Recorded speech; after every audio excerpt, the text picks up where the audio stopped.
یا مہدی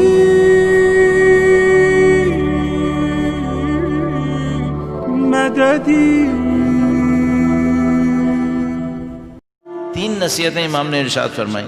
فرمایا پہلی نصیحت بیہیویئر کے اندر ہر اس عمل سے ہوشیار رہو جو انسان اپنے لیے تو پسند کرتا ہے لیکن عام دوسرے افراد کے لیے پسند نہیں کرتا۔ ایک عمل ہے انسان اپنے لیے تو پسند کرتا ہے دوسروں کے لیے پسند نہیں کرتا، دوسروں سے کہتا ہے تم نہیں کرو تم نہیں کرو، تم کرو گے تو غلط ہوگا، اچھا خود کیا کرے گا؟ خود کر لے، کوئی مسئلہ نہیں۔ دوسری نصیحت اس عمل سے ڈرو جس کو تم چھپا کے تو کر سکتے ہو، دکھا کے نہیں کر سکتے۔ جس کو چھپا کے تو تم کر لو گے، دکھا کے تم نہیں کرنا چاہو گے، اس سے تمہیں شرم آئے گی۔ پھر تیسرا، ہر اس عمل سے ڈرو جس کو کرنے والے سے اگر اس کے بارے میں سوال کیا جائے یا تو انکار کرے گا کہ میں نے نہیں کیا، یا اس کو عذر پیش کرنا پڑے گا کہ کیوں کیا تم کیا۔ تین نصیحتیں ہوں۔ ایک، اس عمل سے ڈرو جس کو اپنے لیے تو پسند کرتے ہو، عمومی انسانوں کے لیے پسند نہیں کرتے، عامت المسلمین کے لیے پسند نہیں کرتے۔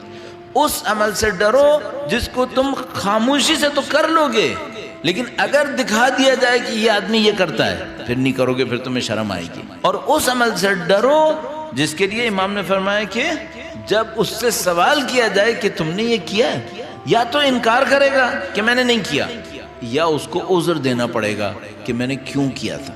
یعنی مثلا کیا ہے، یعنی اس کو کہنا پڑے گا میں مجبور ہو گیا تھا، میں معذور ہو گیا تھا، ایسے کوئی قبول نہیں کرے گا۔ اب ایک مثال ہے آپ کی خدمت میں، یوں ہی میرے ذہن میں آ گیا، عرض کر رہا ہوں۔ ابھی میں نے دیکھا ہے، اپنے لیے عرض کرتا ہوں کہ مثلا میں اپنے آپ کو سوچتا ہوں کہ بھائی میں مجلس کے بعد دعائیں پڑھاتا ہوں، دعائیں کرواتا ہوں۔ کبھی ماتم فوراً ہونا ہو تو پھر ہم دعا نہیں کرواتے، چونکہ ماتم فوراً ہونا ہوتا ہے، پھر ماحول تھوڑا سا مختلف ہو جاتا ہے، اس سے دعا نہیں کرواتے، پھر فوراً ماتم حسین کہہ کے شروع کر دیتے ہیں۔ اگر نہیں ہونا ہو تو پھر ہم دعا کرواتے ہیں۔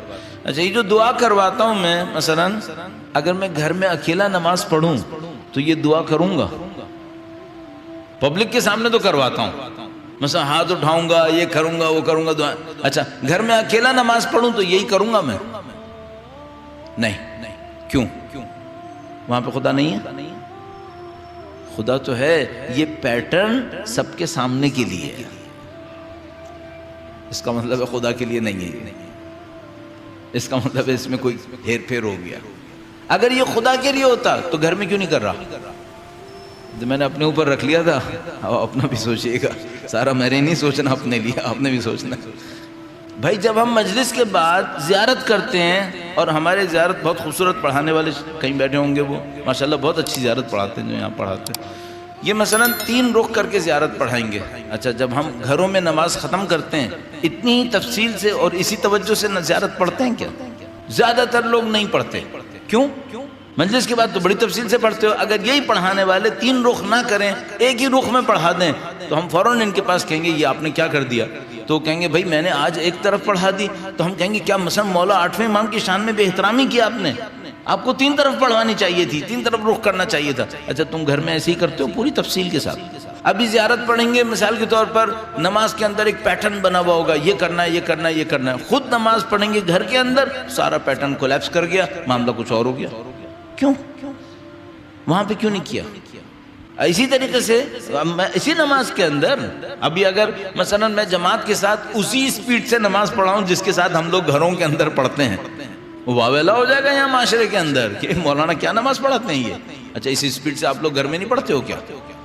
تو جو گھر میں کرتے ہو اس میں شرم نہیں ہے، اور اگر وہی میں باہر لے آؤں پھر شرم ہے، تو گھر میں کیوں کر رہے ہو پھر اس طرح؟ یہ امام منع کر رہے ہیں۔ اچھا، اس کے پیچھے جو امام کا پیغام ہے وہ کیا ہے؟ وہ یہ ہے کہ بھائی خدا ہر جگہ ہے، تم خدا کے لیے کرو، خدا کو سمجھ کے کرو، خدا کو حاضر ناظر سمجھو اپنی ہر جگہ کے اوپر، تو تمہارا ظاہر اور باطن، اعلانیہ مخفی سب ایک جیسا ہو جائے گا۔ ایک مثال عرض کرتا ہوں آپ کی خدمت میں، اللہ معاف کرے مجھے انشاءاللہ۔ مجھے کسی نے فرض کرنے کچھ پیسہ دیا، اور مجھے کسی نے پیسہ دے کر کہا کہ مولانا یہ میں آپ کو مثلا 100 روپے دے رہا ہوں، یہ مستحقین میں تقسیم کر دیں، مستحقین میں تقسیم کر دیں۔ اچھا، اب قسمت سے مجھے جو سب سے بڑا مستحق نظر آیا وہ میں خود تھا۔ تھا میں مستحق مثلاً؟ تو میں نے کہا کہ بھائی انہوں نے نیت کی تھی کہ کسی مستحق تک پہنچے. اچھا اس مستحق کو کیسا ہونا چاہیے؟ اس مستحق کو مثلا نمازی ہونا چاہیے، الحمدللہ میں ہوں. اس مستحق کو اہل بیت کا ماننے والا ہونا چاہیے، الحمدللہ میں ہوں. اس مستحق کو ساری تو کوالٹیز میرے اندر ہیں، تو الحمدللہ رب العالمین میں نے وہ پیسہ مستحق تک پہنچا دیا، وہ میرے ہاتھ میں آ گیا. اچھا اب وہ بندہ کل مجھے ملا اور مجھ سے کہتا ہے مولانا وہ پیسہ آپ نے مستحق کو دے دیا، تو میں اسے کیا بولتا ہوں؟ ہاں پہنچا دیا.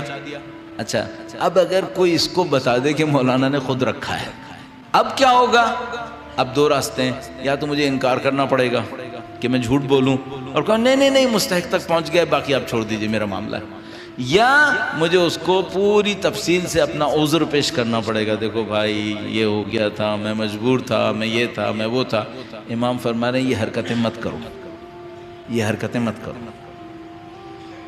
ایسا کام کرو کہ تمہیں لوگوں کو بتانا پڑے تو تمہیں شرم نہ آئے، پھر بعد میں مصیبت نہ بنے تمہارے لیے. اور پھر وہی راز ہے، خدا سے نہیں چھپا سکو گے، خدا کے سامنے رکھو چیزوں کو. اور یہ کہنا کتنا آسان ہے اور کرنا کتنا دشوار، کتنا دشوار ہے.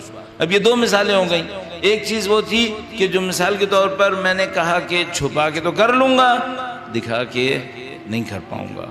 اور دوسری مثال یہ ہو گئی کہ کرنے کو تو کر لیا میں نے، لیکن اگر کسی کو بتانا پڑ گیا تو مجھے عذر پیش کرنا پڑے گا، کم از کم عذر پیش کرنا پڑے گا. اچھا یہ جو میں کہہ رہا ہوں اس کا مطلب یہ نہیں کہ میں بری الذمہ ہوں، میں سارے کام صحیح کر رہا ہوں. نہیں، میری زندگی میں غلطیاں ہوں گی، میں آپ کو بتاؤں گا نہیں. ابھی ضروری نہیں ہے کہ انسان یہاں پہ بیٹھ کے ساری غلطیاں لوگوں کے سامنے بتائے، اس لیے میں نہیں بتاؤں گا. لیکن آپ یہ بھی نہیں سمجھے گا کہ میں آپ سے کہہ رہا ہوں میری زندگی میں کوئی غلطی نہیں ہوگی. یہ پھر وہی دھوکہ ہوگا جو خدا متعال فرماتا ہے کہ وہ جو نہیں ہو وہ مت دکھاؤ. تو نہیں، ایسا نہیں ہے، میں دعویٰ نہیں کر رہا ہوں یہاں بیٹھ کے، میں صرف آپ کی خدمت میں خطبہ پڑھ رہا ہوں، مکتوب پڑھ رہا ہوں، میرا کوئی دعویٰ نہیں ہے یہاں پہ. تو دو مثالیں. ایک مثال اور ہمیں دینی چاہیے کس بات کی؟ جو امام نے فرمایا دوسروں کے لیے تو پسند نہیں کرتا ہے، اپنے لیے پسند کرتا ہے. اچھا یہ بیہیویئر کی بہت بڑی مشکل ہے، اور وہ کیا ہے؟ وہ یہ ہے کہ جب میں ججمنٹ دیتا ہوں تو میں ادھر بیٹھا ہوتا ہوں اور سامنے والوں کے اگینسٹ ججمنٹ دے رہا ہوتا ہوں. کیا میں کبھی یہ کر سکتا ہوں کہ اپنے آپ کو کٹہرے میں کھڑا کروں اور اپنے خلاف ججمنٹ دینے کی کوشش کروں؟ تو یہ دنیا کا سخت ترین کام ہے، یہ دنیا کا سخت ترین کام ہے. چھوٹی سی سادہ سی مثال ٹریفک ہے.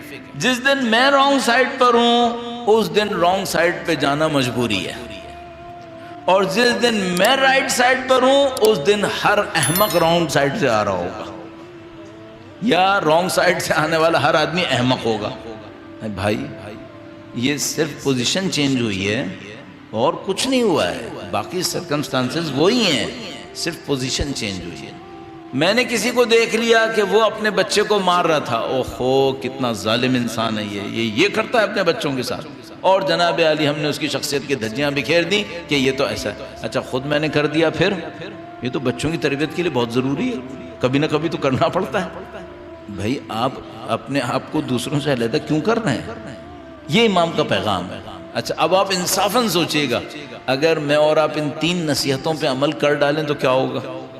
اگر میں اور آپ ان 3 نصیحتوں پہ عمل کر گئے نا تو ہماری کیفیت وہ ہوگی جو ایک اور روایت نے لکھی، کہا تم لوگ ایسے مومن بن جاؤ کہ اگر تمہارا عمل تشت میں رکھ کر بازار میں لائیں تو تمہیں شرم نہ آئے. تمہارے اعمال تشت میں رکھ کے ٹرے میں رکھ کے بازار میں لائیں تو تمہیں شرم نہ آئے. پھر